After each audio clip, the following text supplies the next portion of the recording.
Right now, your eyes are open. You think you're seeing the world. You're not. You're watching a simulation, a carefully edited film your brain constructed for you, frame by frame, millisecond by millisecond. And the terrifying part isn't how much it hides from you. It's that it hides it perfectly. In the 1990s, a neuroscientist named Ronald Rensink ran an experiment that quietly broke something inside the field of psychology. He showed participants two photographs, nearly identical, flashed on a screen, one after the other, with a tiny blank gap in between. He asked them one question. What's different? Simple enough. Except people couldn't answer it. They sat there, staring, cycling through the images dozens of times, missing it, over and over again. The changes were enormous. A plane engine disappearing, a person vanishing from a crowd, a landmark swapping colors entirely. Gone, and they saw nothing. This wasn't about attention. This wasn't distraction. These people were trying, focused, looking directly at the image, and their brains still decided the information wasn't worth keeping. That experiment had a name: change blindness. But that name doesn't quite capture what it really is. It's evidence. Evidence that your experience of reality is not a recording. It is a guess. Here's where it starts to get uncomfortable. Your eyes send roughly 10 million bits of information to your brain every single second. That sounds like a lot. Until you learn that your brain consciously processes about 40. 40 bits out of 10 million. The rest? Discarded, filtered, deleted before you ever become aware it existed. But your brain is clever. It doesn't just show you a blank space where the missing information should be. It fills the gaps. It invents texture, color, continuity, and depth.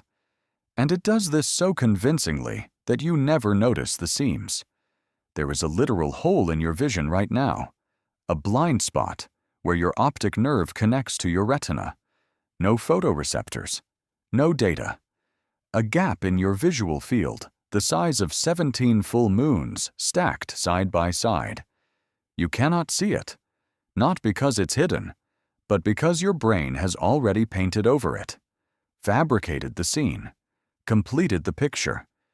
You're looking at a painting of reality, not reality itself. And this is the part almost nobody talks about. You have been doing this your entire life.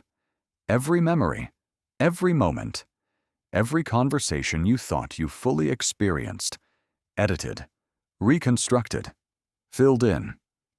In 1999, two psychologists named Simons and Chabris filmed a group of students passing a basketball.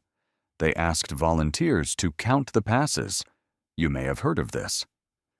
Halfway through the video, a person in a gorilla suit walks directly through the center of the scene, beats their chest, and walks away. 50% of people never saw it, not because the gorilla was subtle, not because it moved quickly, because the brain had already decided what this scene was about. It had locked in a version of reality, and anything that didn't fit that version was quietly erased before it reached consciousness. But then something strange happened. When researchers told people the gorilla was there and showed them the video again, many of them didn't believe it was the same footage. Their brain hadn't just missed the gorilla the first time. It had constructed a memory, a confident, detailed, completely false memory of a scene that never contained one. Your brain doesn't just filter the present, it rewrites the past. Every memory you carry is not a recording. It's a reconstruction, rebuilt from fragments every time you access it. And every time you remember something, you change it slightly. Add a detail here. Soften an edge there. Shift a tone, a color, a word. By the time a memory is decades old, you may be remembering a memory of a memory of a memory. 6, 7, 8 reconstructions deep. The original experience, irretrievable. Now hold that thought, because this is where everything changed. If your brain filters your senses and it rewrites your memories, then who exactly is experiencing your life? Cognitive scientists call this the predictive coding model, the idea that your brain is not a passive receiver of reality.